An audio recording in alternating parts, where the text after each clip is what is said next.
Guitar players can use distortion pedals as preamps and run those into an impulse response. If you're about to build something like this, the first thing you want to start with is figuring out your power situation, what power each of your pedals that's going on your board will need. It's good to have some extra ones in case you want to change things out down the road. Gives you some options. The Radial Big Shot, which is an ABY switcher. What this allows me to do is take my guitar signal and send it out into two separate amps. That's going out into the tuner. I have this here not only to tune my guitar, but also when it's on, it mutes the signal. That's going into this Boss NS2. Oh wait, hello, what's up, bud? You coming to see what's happening? Yeah, you're a good boy. Okay, that's going into the NS2. The input of the NS2 has a effects loop right here, and that is what I'm sending all of my gain staging through. So as you can see, it goes out through here, then comes up to this 6-band EQ. I have this set in the dime bag setting. This combo is really part of a follow-up from Ola's video where he talks about the Metalcore. The Metal Zone pedal actually has a mid-frequency potentiometer as well, so you can adjust the mids. You can on this pedal, and it totally needs that. Hence running this before it. I'll show you in real time what this is doing later in the video. The signal comes out of here, goes into here, gets a bunch of mids added to it, hits this pedal, some truly great things happen. And then this comes back to the effects return. That's going out to the output. Now I have this big space here because eventually I'm gonna throw some delay pedals and reverb pedals here, out of here into the Muar Radar, which is an impulse response loader and has, I believe, about 30 different settings on its own.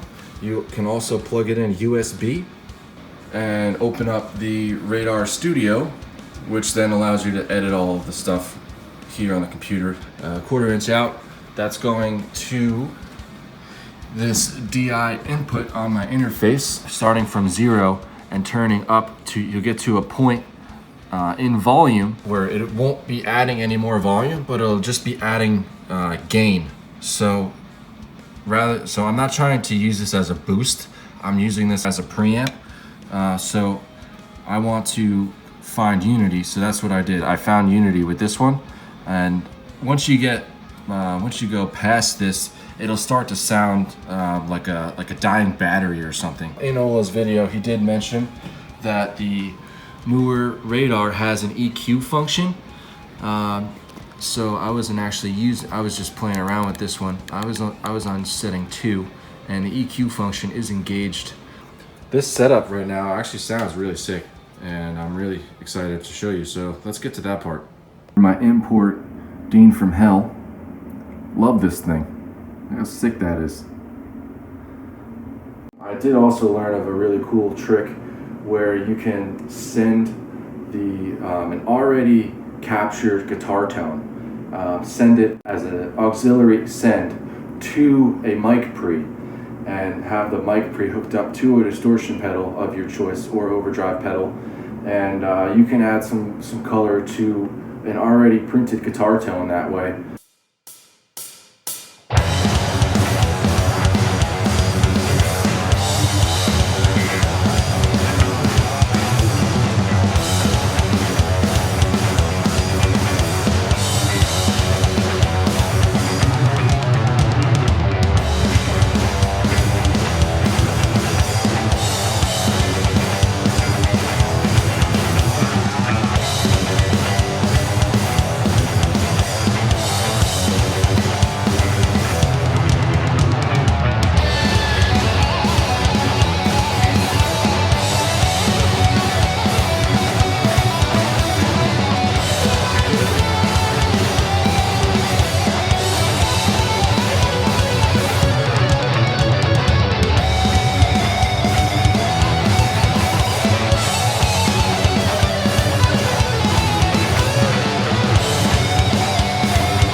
First off, it's me talking away from the camera.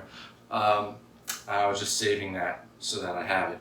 But and so that we have it. Aww. You can get a really cool lead guitar tone with this setup as well. Since I don't have any time-based effects on this pedal board as of now, I'm running it into Reaper, like I was saying, and then using time-based effects in Reaper. Now, Reaper comes with delay and reverb. There's also a lot of free ones out there. You can go to, let's say, Glenn Fricker's channel. Shout out to Glenn, Vector Sound Studios. And he's got a few videos on free plugins. I would check those out like immediately. Maybe even open another tab and start downloading those plugins because again, it's free and they're good. What I'm using here is Waves CLA vocals. I got a little bit on the top end bite. I got some reverb, some delay, and just a bit of stereo width. That gives me really cool tone, and I'm actually noticing it actually kind of has like a Testament Alex Skolnick kind of flavor to it, which I love because, again, like I grew up on thrash metal, and Alex Skolnick is just a freaking maniac on the guitar. For anyone interested, it's a little dusty, sorry about that. But yeah, those are my settings for my NS2. And obviously this thing is just standard. Though, while we are looking at this, I used to play in a band that required 432 hertz. This pedal could do that. And a lot of other tuners I came across could not. So, and you could get one of these for probably about 40 bucks. So yeah, do that. There's also the Polytune pedal, and the newer one has a really good buffer, so I've heard. I have not tested it myself. And having this mute function is great too, because otherwise there's just a bunch of noise when you gotta unplug your pedal, or if you're standing on stage in between songs, you want to get a drink or something, you just kick that baby on. Then you grab your drink, and then you can tune your guitar real quick if you have a second. And then you just kick this off and you're right back to the races. But yeah, that's what's really cool about that. I'm using a $5 mount that I got. It's made out of plastic. Not the best mount, hence the little bit of camera shake there. But I am able to show you these two pedals in tandem working together. So we can demo this next part. So all I'm going to do, and that's just the camera audio. I am going to link in the direct audio, but I'm going to just play some metal chugs, and then I'll cycle back and forth between this pedal and this pedal. So we'll actually start out with it all off. So totally clean tone. And that's just the impulse response being sent into Reaper through my interface. So let's start the recording on Reaper, and then you guys can start seeing what's actually happening here in direct audio. Okay, so Reaper is now rolling. So what I'm going to do is I'm just going to play a G major chord here. Let you guys hear the clean tone.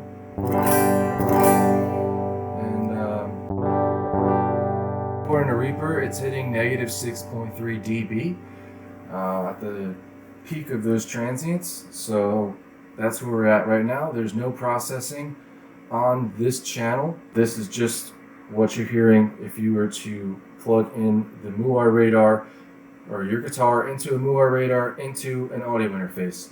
Now I'm going to engage the Metal Zone pedal, and we're going to hear cool solid state metal tone, and you'll hear the mids are pretty scooped, and it's it sounds it compromises the tone in a way, and as Ola mentioned in his video, this pedal would greatly benefit from adding some mids. So that's what we're about to do. So here we go.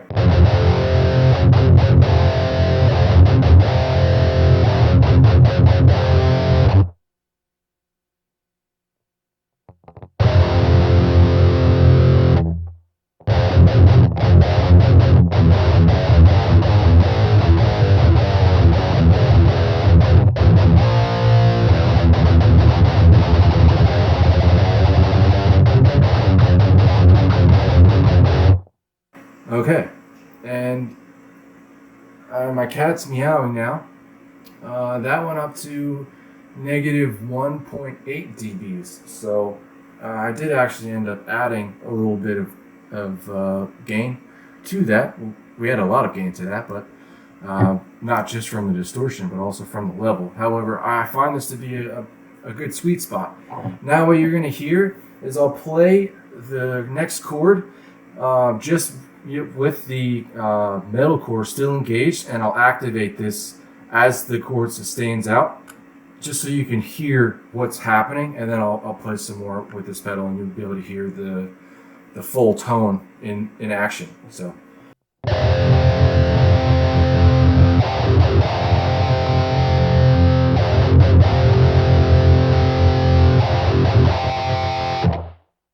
It's adding like some like snarl to it, and really just like, in my opinion, just really solidifies that tone, just to, you know, something that is actually usable.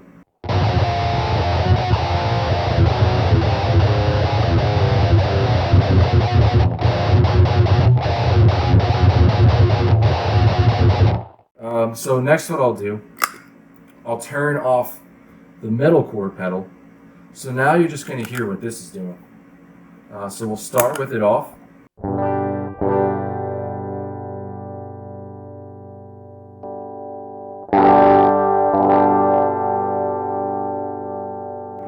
This is 18 dB of 800 hertz, 9 dB of 1.6K.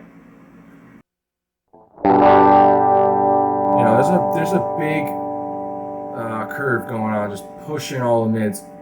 You know, 18 decibels north, right? So when I add that into here, that's really like goes to show just how much mid this thing's actually missing. The fact that I'm pushing all this, but also, you know, Dimebag was onto something with this setup. Even though he wasn't using guitar pedals, he was using solid state amps, like Randall amps.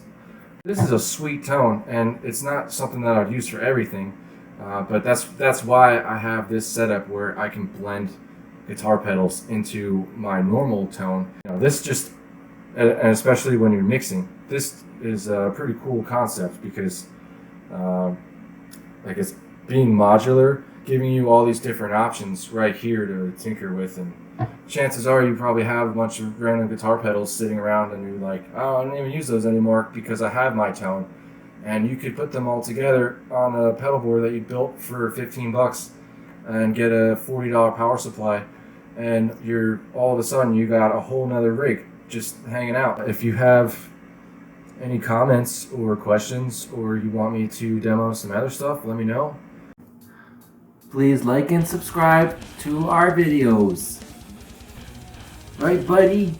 A quick story. A friend of mine brought over the Black Album when I was younger, and I heard that. That actually made me save up all the money I had, go buy a crappy guitar at a pawn shop, and that started a life-changing course where guitar was my thing. So I became obsessed with Metallica and like Kirk Hammett and everything. I took 2 years of lessons, and my guitar teacher really hated the fact that I loved Kirk Hammett so much. He had a magazine with Walk tabbed out, and he photocopied the opening riff to Walk. He told me, come back and, you know, next week after you learn this. And that was when I first heard of Pantera. I still love Kirk Hammett, so no disrespect to Kirk. When I heard Dimebag play for the first time, I was just blown away. He's making sounds that I've never heard a guitar player make before. And that really started my love for Pantera. It was around 2004, and it was unfortunately right around the time when Dimebag was murdered on stage.